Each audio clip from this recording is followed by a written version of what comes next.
bonjour, bon réveil, bon matin. Nous espérons que vous êtes bien réveillés après un long week-end de Pentecôte. Nous en profitons pour souhaiter donc un bon retour aux pèlerins qui étaient partis à Popenguine justement dans la ferveur religieuse. Vous avez pu suivre les temps forts sur les antennes de la RTS. Nous profitons aussi de l'occasion pour dire bravo aux marcheurs.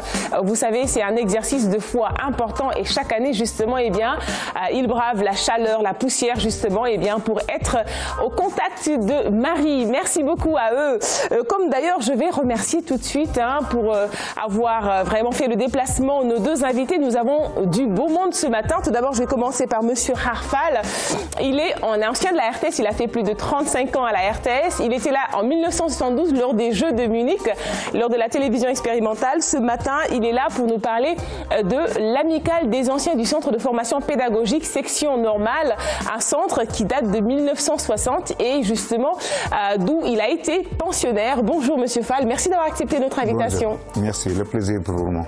Alors est-ce que déjà vous pouvez revenir en 30 secondes, parce que je sais qu'en bon caméraman vous êtes, vous êtes efficace sur l'objectif que s'est fixé cette amicale. Écoutez, donc, je pense qu'on a déjà réussi le fait de pouvoir rassembler tout le monde. On est en train de, excusez-moi le terme, de rameuter leur troupe pour que tous ces anciens puissent quand même rassembler leur synergie et apporter quand même un soutien au CFP qui aujourd'hui c'est Imamar Diop, n'est-ce pas? Et regarder un peu ce qui se passe, l'état de dégradation et tout ce qui s'ensuit pour faire repartir l'éducation au niveau des Saint-Louis, particulièrement au niveau des élèves. Et je rappelle que vous êtes le secrétaire chargé des relations extérieures de l'amicale. Par ailleurs, vous êtes le directeur de l'Académie des métiers de l'audiovisuel. À vos côtés, nous avons le plaisir de recevoir un élu local. Une fois n'est pas coutume, à Kenkeliba, on ne reçoit pas d'élus locaux, justement. Docteur Serine Gueye-Diop, maire de Sandiara. Bonjour docteur. Bonjour Nafi. Merci d'avoir accepté notre invitation. Merci beaucoup. Alors vous avez plusieurs casquettes que vous allez porter ce matin, rien que pour l'interview qui sera coachée par Alioune Badara Kane. Alors je rappelle déjà que vous êtes le président de Passeport pour l'avenir, une ONG qui s'occupe beaucoup d'éducation. Vous êtes aussi le conseiller spécial du président de la République pour l'agriculture et l'industrie. Vous êtes chercheur en industrie alimentaire, vous êtes ingénieur agronome et puis last but not least, vous êtes docteur en sciences alimentaires. Est-ce qu'il faut être aussi vitaminé en curriculum vitae pour pouvoir être aujourd'hui un maire, notamment dans le cadre de l'acte 3 de la décentralisation? Pas vraiment, ça aide effectivement pour comprendre les grands défis du moment.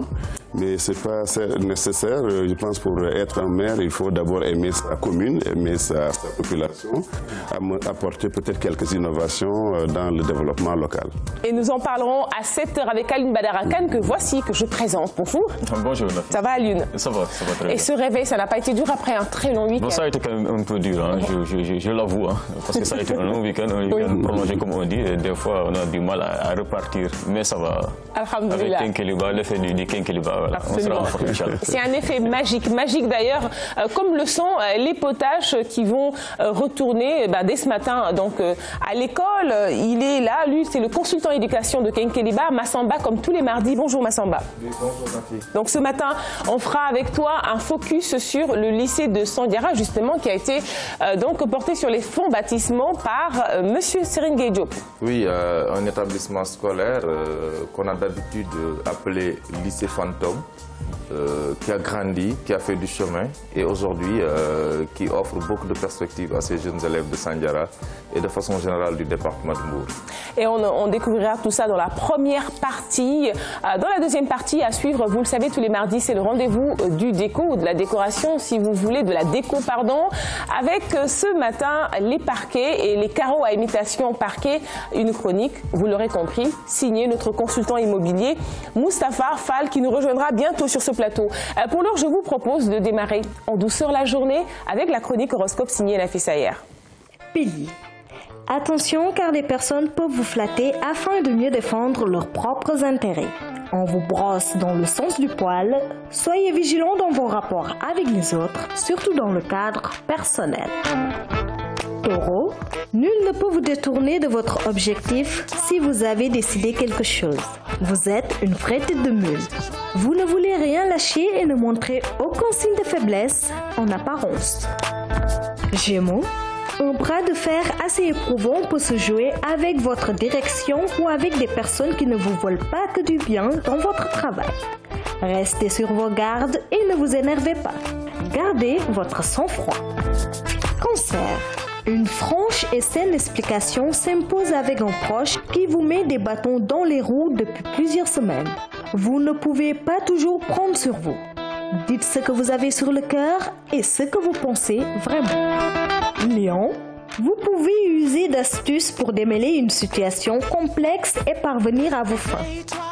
C'est à vous de la jouer rusée. Votre instinct est votre plus grand allié. Ne laissez rien passer. Vierge, vous souhaitez rendre service à vos collègues, mais vous vous y prenez de manière maladroite. Tout cela partait d'une bonne attention, mais vous vous faites rembarrer. On vous prend pour un opportuniste. Balance, quand l'objectivité est requise dans votre travail, on apprécie vos qualités et on vous sollicite. Restez disponible pour toutes les propositions sans oublier quels sont vos intérêts. Vous pouvez faire mouche en prenant la bonne décision. Scorpion, vous avez la capacité de gérer les difficultés. Il faut que vous croyiez en vous. Ne vous éloignez pas du but que vous vous êtes fixé. Chaque expérience est pour vous source d'enrichissement et d'enseignement. Sagittaire, vous souhaiteriez des changements, mais vous devez pourtant agir avec beaucoup de prudence car les astres ne sont pas vos alliés actuellement. Avant de prendre une décision, optez pour la réflexion afin d'éviter les erreurs. Capricorne, tentez de vivre plus libre. Profitez de la vie sans vous poser des questions parasites. Le reste viendra plus tard. Vous avez trop tendance à prendre les choses du mauvais côté, mais un changement de cap est possible.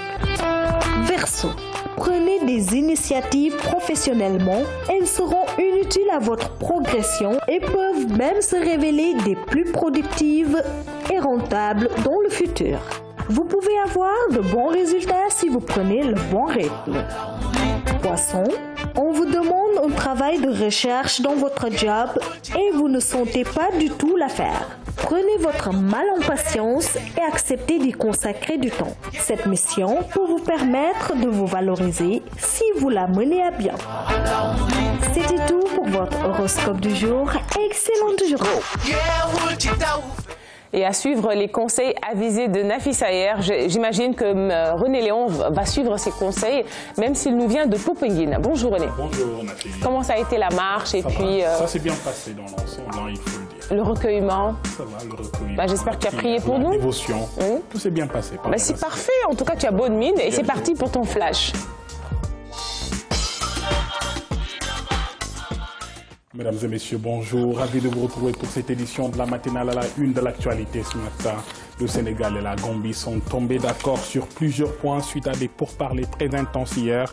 Les deux pays ont débattu de 11 points inscrits à l'ordre du jour. Au final, un rapport a été produit. Ce rapport annonce que 3 de ces points feront l'objet d'une future négociation, notamment la construction du pont sur le fleuve Gambie. Dans l'actualité également, la célébration hier de la 128e édition du pèlerinage marial de Popenguine.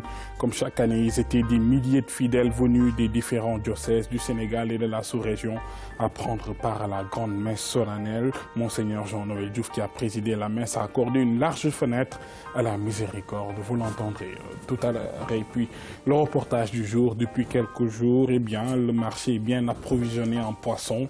Il faut dire que le moment est propice, d'autant plus qu'il n'y a pas beaucoup de vent. Les poissons frais sont aussi visibles sur les étals.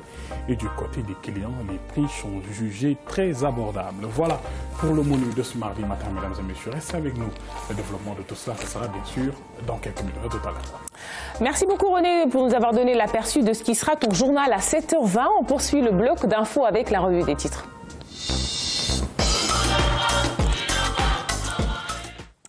Une revue des titres que nous démarrons avec nos confrères de Sud Quotidien et qui reviennent justement sur le pèlerinage marial de Popenguine, 128e édition. Popenguine, Monseigneur Jean-Noël Diouf sur les violences verbales et physiques, fourberie en milieu politique. L'Église déplorée condamne. Voilà des infos à lire, une info à lire à la une de Sud Quotidien et puis toujours à la une de Sud Quotidien, échec des négociations entre Dakar et Banjul, le blocus des frontières maintenu. Le quotidien revient aussi sur ces négociations sur la crise gambienne, statu quo. Nous renseignent nos confrères les pourparlers renvoyés à fin juillet. On poursuit la une des quotidiens avec toujours ce blocus de la transgambienne. Pour la levée du blocus, la Gambie se met en 4, renseignent nos confrères. Le Sénégal reste impassible. Banjul invoque le Ramadan pour tenter de faire fléchir Dakar qui campe sur sa position. La question de la réouverture de la frontière renvoyée au round de discussion prévu en juillet à Dakar. L'Observateur, Dakar-Banjul, le dégel, tension Sénégal-Gambie, le blocus de la transgambienne levé, retour aux tarifs habituels. La Gambie promet d'examiner le cas Boïdiné. Et puis les 3 points en attente renseignent nos confrères, la construction du pont, la gestion des frontières terrestres et la pêche maritime et fluviale. Et puis vie de couple, ça va intéresser tout le plateau. Gros plan sur ces hommes qui font le marché. Ibrahima a la parole dans les colonnes du Populaire. Et bien, tenez-vous bien, il dit « Je fais le marché parce que ma femme est dépensière ». Je ne sais pas si le plateau, tout à l'heure, avant la fin de ce magazine, on va faire réagir parce que je n'ai que des hommes sur ce plateau, donc ça tombe bien. On poursuit cette revue des titres avec Direct Info et ce zoom sur Youssou N'Dour, du Diamono au Super Étoile, retour sur le parcours d'une star. Voilà, nos confrères ont retracé le parcours de l'artiste planétaire, un artiste présent sur tous les fronts, disent-ils, perfectionniste et impitoyable en musique, nouveau mania de la presse et puis relation chez Marius Nour à l'origine, c'était Serigne Saliou. Enfin, on parle de sport avec nos quotidiens spécialisés en la matière. Tout d'abord, Stade, Burundi-Sénégal du 4 juin. La CAF opte pour Bujumbura. Finalement, c'est vrai que ça a été quand même une des revendications du Sénégal, que ce soit dans la capitale. 40 buts inscrits en Liga. Suarez, meilleur buteur européen. Et puis Ligue 1, 23e journée. L'AS Douane perd son titre. Enfin, Sounoulambe, Ibrahima Saro, président de la Fédération malienne de lutte, a la parole dans les colonnes du journal. Pas de combat au Mali sans autorisation du CNG. Voilà, ainsi va l'actualité en ce mardi 17 mai 2016. Je vous propose tout de suite à présent de parler de gymnastique avec notre coach Tandara.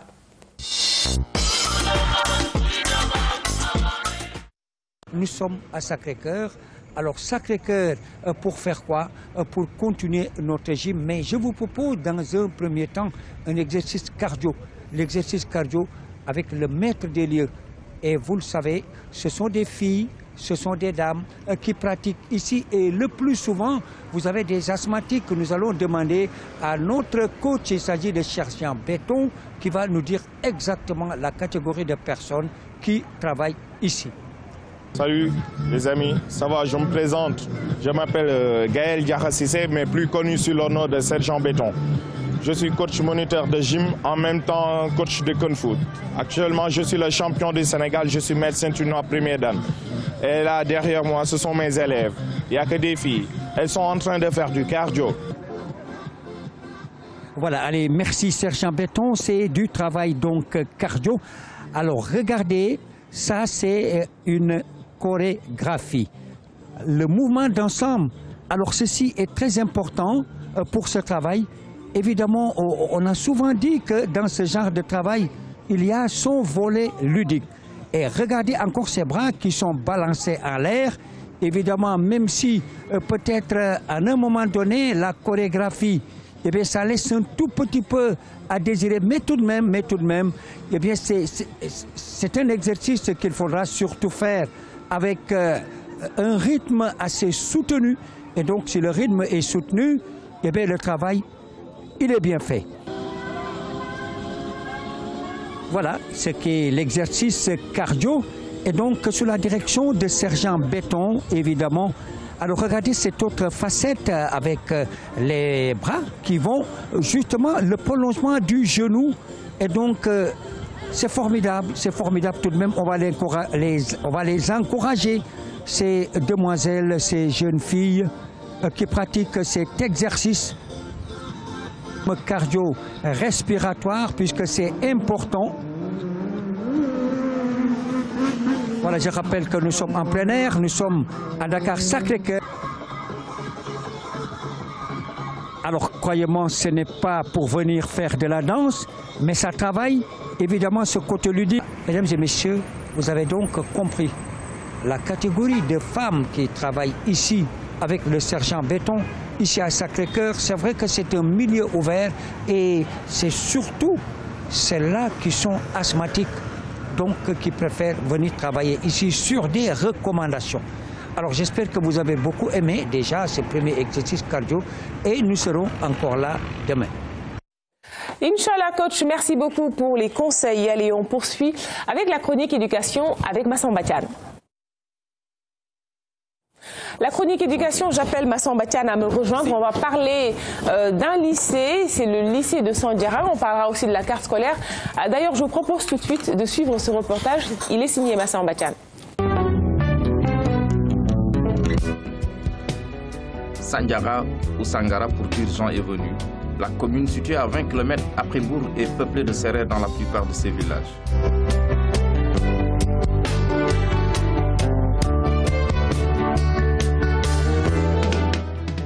Ici, la vision d'un homme, un fils du village et l'engagement d'une communauté ont vite permis de redessiner la carte scolaire.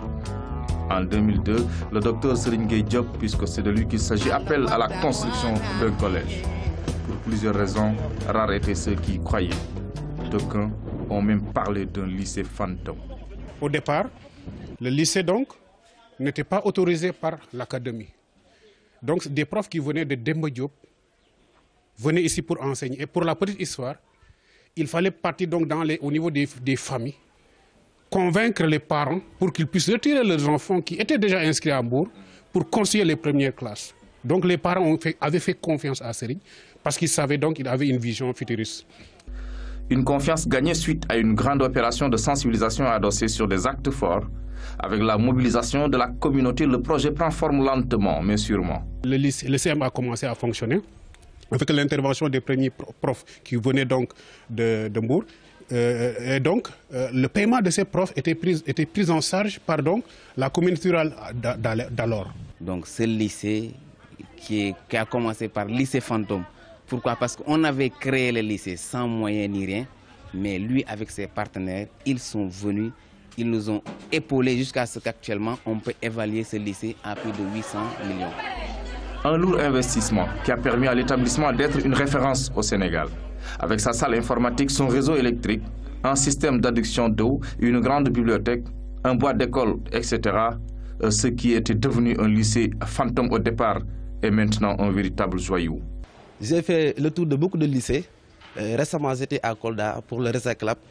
Mais je me suis dit que vraiment, notre maître, c'est quelqu'un vraiment d'exceptionnel. Les salles sont bien carrelées.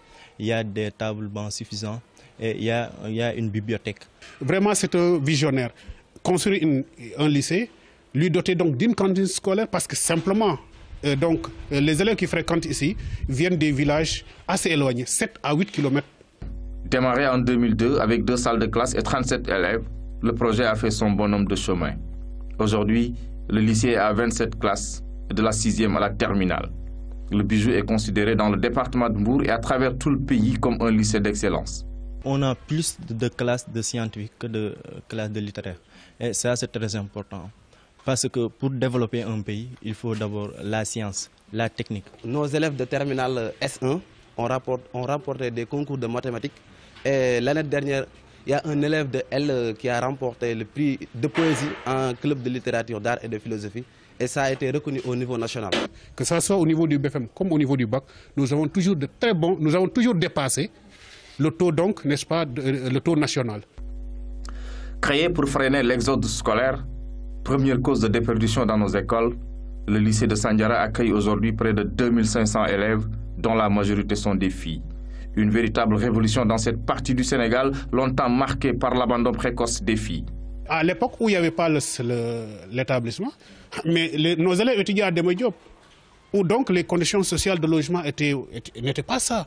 Donc les parents n'avaient pas confiance à inscrire donc leur fille à Mbour, donc à la merci de la déperdition. Donc la proximité a fait jaillir la confiance des parents qui donc, n'est-ce pas, massivement, n'est-ce pas, inscrivent donc, n'est-ce pas, les fils leur filles à l'école. Le maire de la commune, dans son combat pour une éducation de qualité, a posé un autre acte cette année, celui d'offrir encore à la bibliothèque un lot de 1800 livres. Vraiment, c'est un plaisir vraiment indicible quand même. Parce que, vous savez, moi, en tant que passionné de la lecture, en tant qu'élève de L, je pense qu'on a besoin de lire pour mieux apprendre quand même. Ça nous aide à avoir de la culture générale et aussi à être bien motivé. Et ça permet à l'élève de Faylar, de Godagen, de Ndjoukotcharor d'avoir le même privilège que l'enfant de la Médina ou l'enfant de Fas, de Mermoz, pour avoir accès à un livre qu'il peut amener chez lui, améliorer son français, améliorer ses connaissances, améliorer la grammaire et peut-être devenir un jour, pourquoi pas, un écrivain, pourquoi pas un ingénieur, pourquoi pas un gendarme ou en tout cas un serviteur de la République ou du secteur privé. La commune de Sandiara a été choisie avec la ville de Fatick pour abriter les premiers lycées techniques pilotes du pays. La pose de la première pierre a été effectuée en 2012 par le chef de l'État, Macky Sall. À terme, la localité aura le réseau scolaire secondaire le plus dense du Sénégal. Une position conquise grâce à une vision claire. Serigne Gueye Diop, maire de Sandiara, sous la houlette d'une association Passeport pour l'avenir, pousse encore l'espoir. Un espoir auquel beaucoup croient aujourd'hui et dont le chef de l'État en premier. Que les fruits puissent tenir la promesse des fleurs dans ce beau terroir du Djegen pour des lendemains radieux. Il a été un modèle de générosité et d'engagement, mais également d'altruisme. Et il a compris que l'État, à lui tout seul, ne peut tout faire.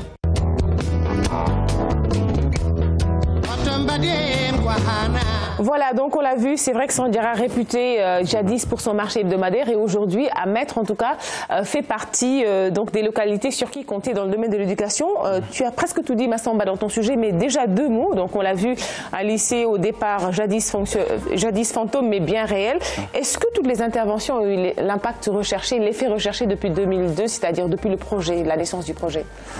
Oui, je pense qu'on peut dire affirmatif parce que quand on regarde un peu les interventions des élèves déjà qui commencent à dire que, par exemple, les jeunes filles sont carrément revenues massivement au niveau de cet établissement parce qu'on connaît cette zone qui généralement est pourvoyeuse de domestiques, etc., où le taux d'abandon des filles était extrêmement élevé. Ça, c'est une première chose. La deuxième chose, aujourd'hui, l'école a permis à des jeunes de pouvoir terminer leur cursus secondaire et aujourd'hui d'être dans des universités les plus pointues. Et on parle même d'un jeune qui est passé par cette école et qui est devenu pilote. Parce qu'il faut dire que dans les orientations de ce lycée, il y a eu beaucoup d'efforts qui ont été faits pour un peu encourager les élèves à faire les disciplines scientifiques.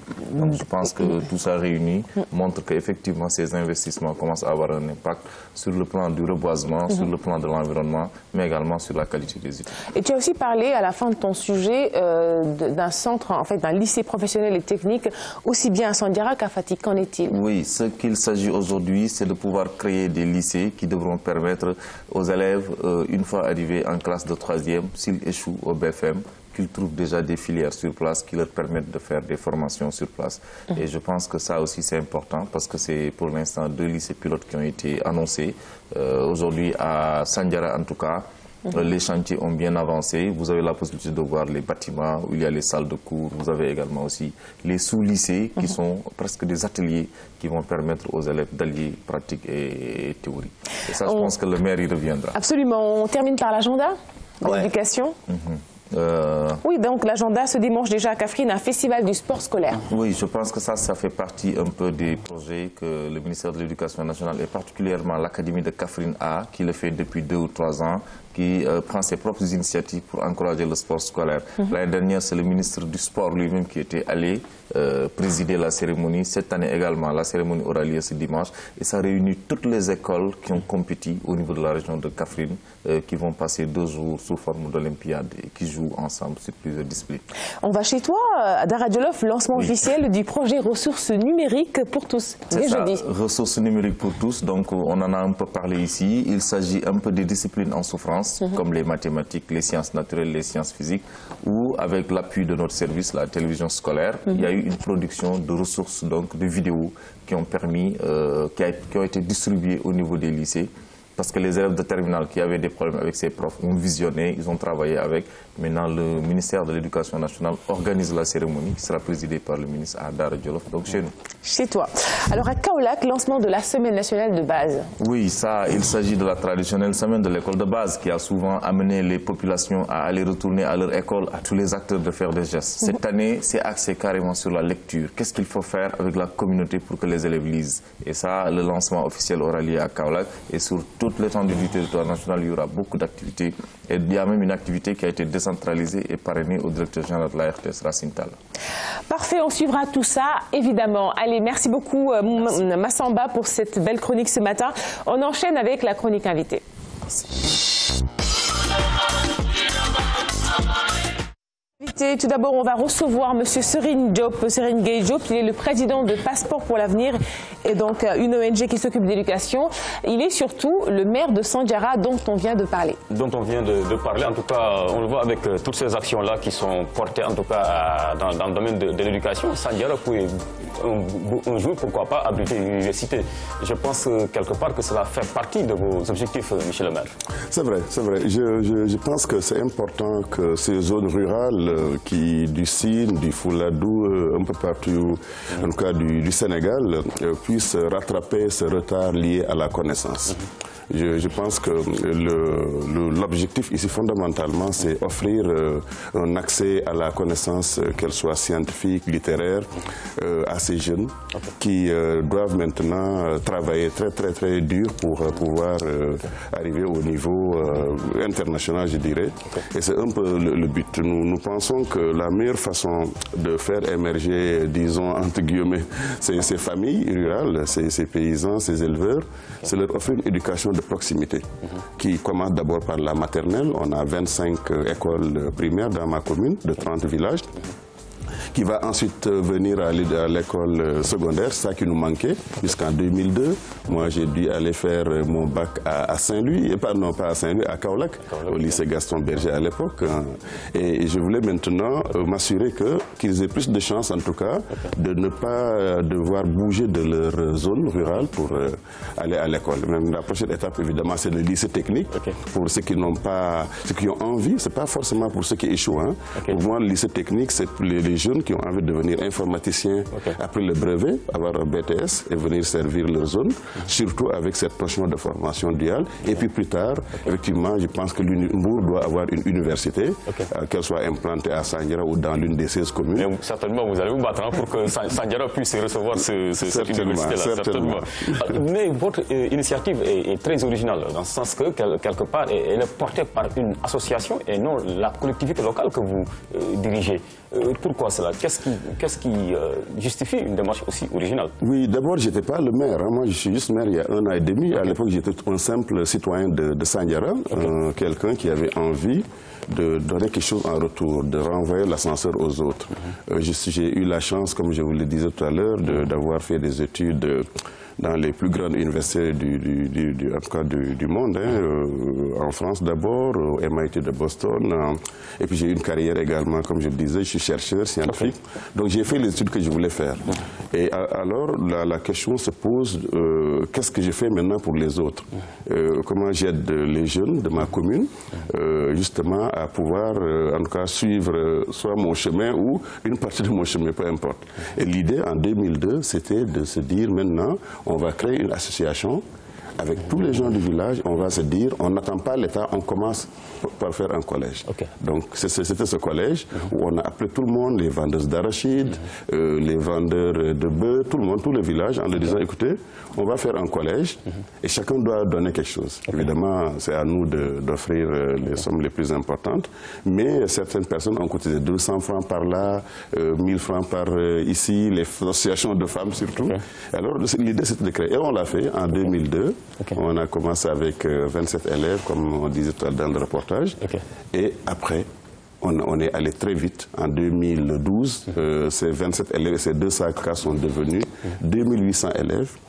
On a maintenant 800 étudiants à l'université de Dakar qui sortent de l'école.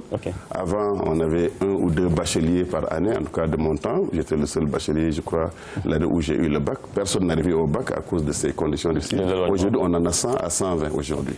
Et puis surtout au niveau des filles, nous sommes à 51-52% de filles. Donc voilà un peu. Mais l'idée, c'était vraiment que chacun y contribue. Alors évidemment, à partir de 2006, beaucoup de mes amis du Rotary Club de Suisse nous ont aidés pendant 3 ans jusqu'au brevet. Ensuite, ils sont partis. Et nous nous sommes rendus compte qu'il restait encore beaucoup de pertes, entre guillemets, des jeunes qui quittaient l'école parce que, entre la seconde et la terminale... Mais aujourd'hui que vous êtes à la tête de la commune donc de Sandiara, quelle est la part, en tout cas, de la commune, de la collectivité dans la politique éducative actuellement dans la zone? Qu'est-ce que réellement la commune a pu faire depuis que vous êtes là? Oui, c'est récent quand même. Voilà, absolument. Comme je dis, j'étais élu en juin 2014 et tout de suite, alors 60% de mon budget, c'est l'éducation. Parce qu'il faut, en sciences, on nous apprend toujours de faire d'abord le diagnostic pour voir les causes des problèmes et ne pas confondre les causes et les conséquences. Or, nous pensons que les causes de tout ce développement, l'hygiène, le paludisme, alors c'est lié à la connaissance, au savoir, au savoir-faire et au savoir-être. Donc nous avons décidé de mettre beaucoup d'argent.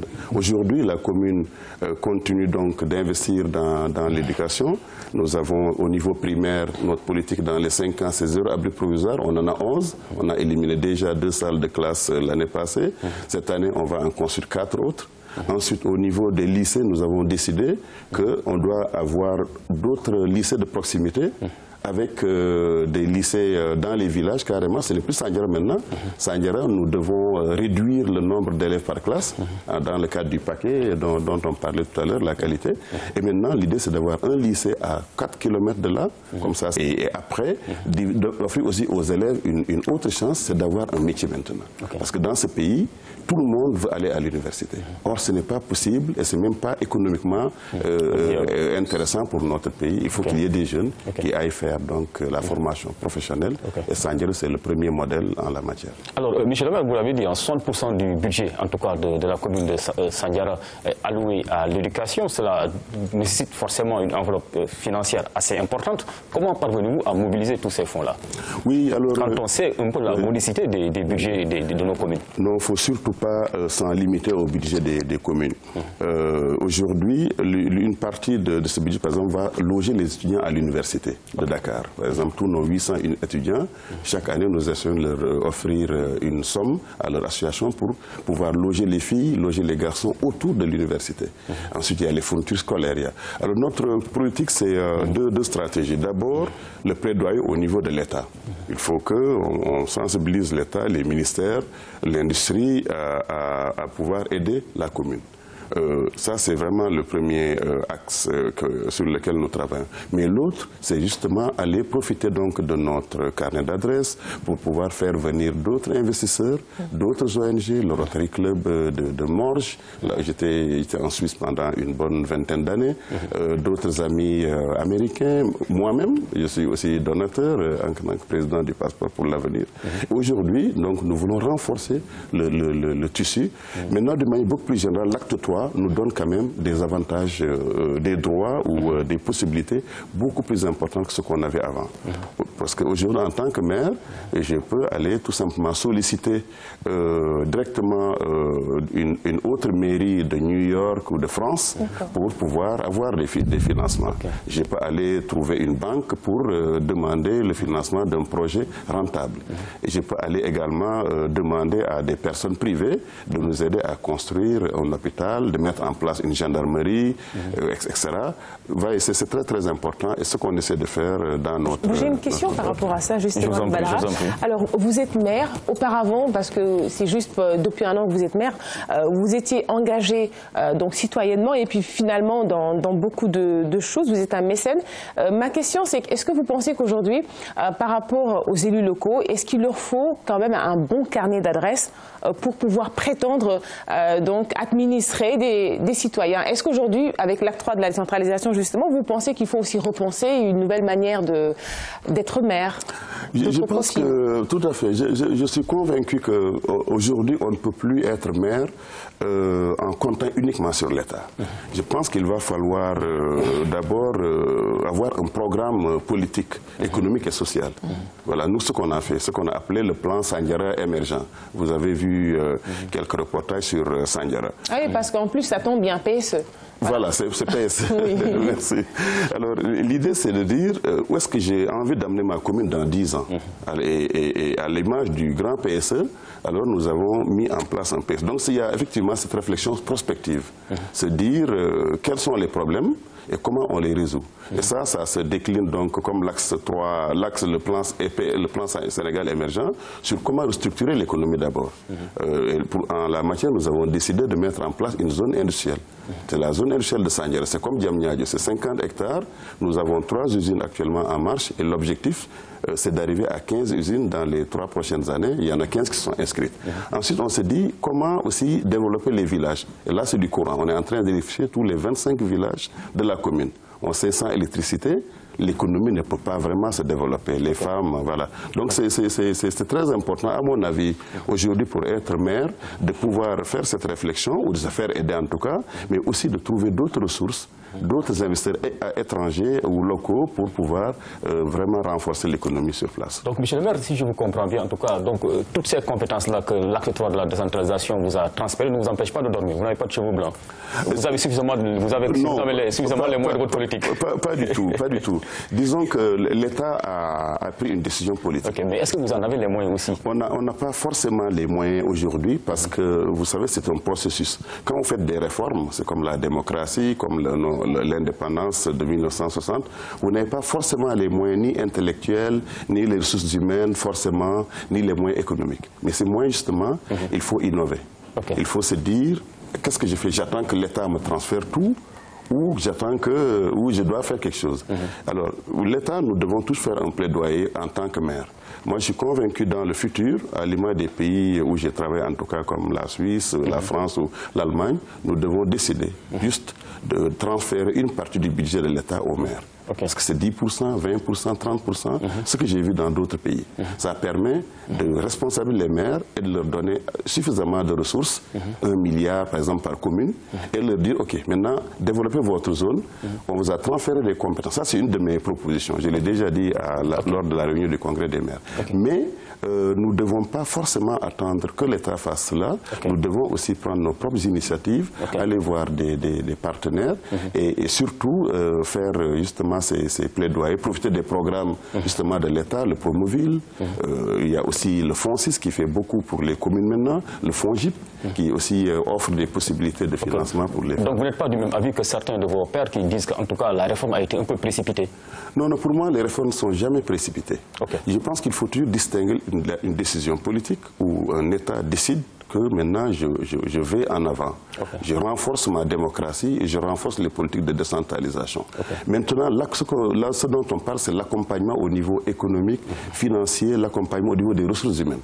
Ça va être un processus. Parce qu'en économie, ce qu'on apprend, c'est que l'argent, c'est une ressource rare.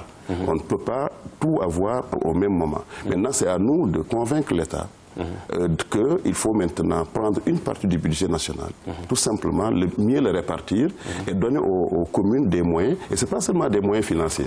Moi, je pense que l'un des facteurs limitants, c'est les ressources humaines. On n'a pas encore assez de cadres supérieurs. On n'a pas d'économistes. Voilà, dans nos communes, il y a souvent des... Et ça me paraît aussi important que les ressources humaines, les ressources financières et économiques, etc. Donc, c'est comme ça que je pense qu'on va évoluer pour... On termine, Anne Bala. Alors, vous êtes aussi, en tout cas, conseiller du président de la République dans des secteurs extrêmement importants, clés, comme l'industrie et l'agriculture, si je ne me trompe pas. Pourrait-on s'attendre demain à ce que Sandiara soit carrément, disons peut-être, voilà, son centre un centre commercial digne de son nom et puis un parc industriel? Est-ce que cela fait partie de vos objectifs? Absolument. Disons, la politique du gouvernement, c'est précisément ça. On doit augmenter les IDE, les instruments directs étrangers. Il faut qu'on investisse massivement dans notre pays, pour pouvoir augmenter notre revenu par tête d'habitant. Alors au niveau de Sandiara, nous avons, nous avons tout simplement décidé de créer cette zone industrielle. Pourquoi? Parce que nous pensons qu'il faut aussi une révolution industrielle dans ce domaine-là. Nos communes émigrent, les jeunes vont toujours vers Dakar, vers la France. Et nous voulons arrêter cela. Nous voulons que ces jeunes puissent trouver de l'emploi sur place. Ensuite, au niveau des villages, nous avons un projet qui s'appelle Un village, un forage agricole et un autre projet qui s'appelle la course contre la soif. Donc il faut que c'est dans chaque village qu'on ait un projet qui permette aux gens de ne plus travailler 600 heures par année, c'est-à-dire 3 mois de l'hivernage, sur des cultures d'arachides ou de mil. Mais on veut que ces jeunes puissent travailler sur des cultures beaucoup plus rentables comme l'oignon, la tomate, etc. Puisqu'ils gagnent plus d'argent et surtout travaillent au minimum 1800 à 2000 heures par année, c'est-à-dire les 40 heures qu'on travaille par semaine. Et c'est ça au niveau économique qui manque dans ces communes. Et nous sommes en train de nous assurer que sur les 30 villages, aujourd'hui on en a une bonne dizaine qui ont des projets agricoles, mais il faut encore augmenter, aller chercher des investisseurs locaux, créer des projets comme ceux de l'ANIDA pour avoir des projets agricoles pendant la saison sèche et fixer les populations. Et quel est le délai qui a été fixé à votre plan Sandiara émergent? Juste une question par rapport à cela. D'ici la deuxième partie. Merci beaucoup déjà pour cet entretien très fructueux de Serigne Gueye Diop. Je rappelle, vous êtes le maire de la commune de Sandiara, justement une commune qui aspire à l'émergence. Alors ce matin, rien que pour vos oreilles, justement, Yamaner, en wolof ça veut dire tu me plais, vous nous plaisez, vous, chers téléspectateurs, eh bien c'est le clip que l'on vous offre, il est signé Viviane Chidid. Wow,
ma féexoo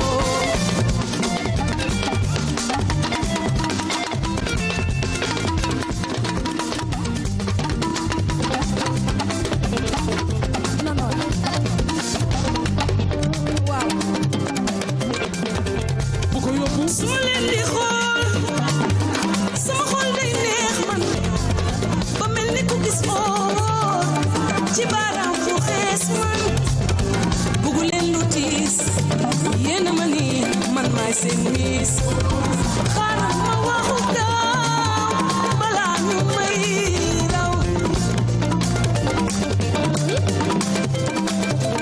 kon gaañ yéena neex yéena neex ma ne yéena neex yéena tax ma féexoo soxal dox bi dugg fi soxal dox bi dugg fi xëcc la bu ko yóbbu xëcc bu dagul bi xëcc bu dagul bi xëcc bu dagul bi xëcc la xëcc la xëcc la xëcc la gaaw doxal doxal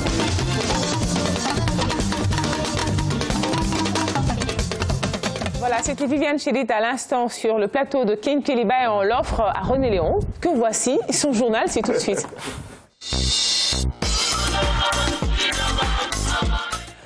Les titres de cette édition, négociations entre Dakar et Banjul. Les deux pays ont débattu de 11 points à l'ordre du jour, inscrits à l'ordre du jour à suivre dans le journal. À la une aussi de l'actualité ce matin, la 28e édition du pèlerinage marial de Popenguine, ainsi que du dossier du jour qui porte sur l'approvisionnement en poissons. René, c'est à toi. Tout à fait, Nafi. Mesdames et messieurs, merci de nous recevoir chez vous. Je vous le disais, le Sénégal et la Gambie sont tombés d'accord sur plusieurs points suite à des pourparlers très intenses hier. Les deux pays ont débattu de 11 points inscrits à l'ordre du jour. Au final, un rapport a été produit. Ce rapport annonce que 3 de ces points feront l'objet d'une future négociation, notamment la construction du pont sur le fleuve Gambie, mais pas seulement, nous dit Seydina Alunfal. La reprise des travaux de... Un procès verbal a sanctionné plus de 14 heures de négociations entre les délégations gambiennes et sénégalaises. Ce procès verbal consigne les décisions et recommandations qui devraient concourir à la résolution des problèmes soulevés. Ces problèmes tournent essentiellement autour de 9 points. Je veux précisément citer le transport routier, le transit routier, le pont de Farafeni et les postes de contrôle juxtaposés, les modalités du commerce de réexportation, les barrières commerciales, le point sur les accords de pêche et l'utilisation de l'espace maritime, la question des migrations et des affaires consulaires, le point sur la coopération judiciaire et policière, la gestion des frontières terrestres et la reprise du trafic entre les deux pays, le dernier et non le moindre point de notre ordre du jour. Depuis 3 mois, les frontières ont été fermées. La partie gambienne a annoncé avoir apporté la mesure de hausse des tarifs de traversée qui reviennent à 4 000 francs CFA. La partie sénégalaise s'est engagée quant à elle à travailler avec tous les acteurs à la reprise dans les meilleurs délais du trafic. Les deux parties ont affiché leur volonté à trouver des solutions durables. Il est à présent question de partir sur de nouvelles bases. Nous faisons tous partie de la même famille. Nous espérons que le dialogue entre les deux pays va se poursuivre.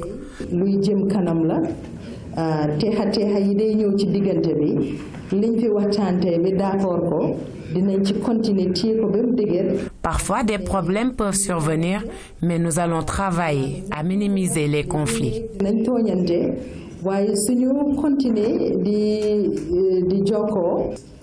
Je voudrais me féliciter de cette très belle et bonne journée de labeur et saluer la coopération entre nos deux délégations, ce qui a permis de comprendre les sources des différends et incompréhensions que l'on pouvait constater de part et d'autre et de formuler ensemble, par consensus, dans ce procès verbal qui vient de vous être lu, des décisions et des recommandations fortes, pertinentes, pour venir à bout des problèmes soulevées.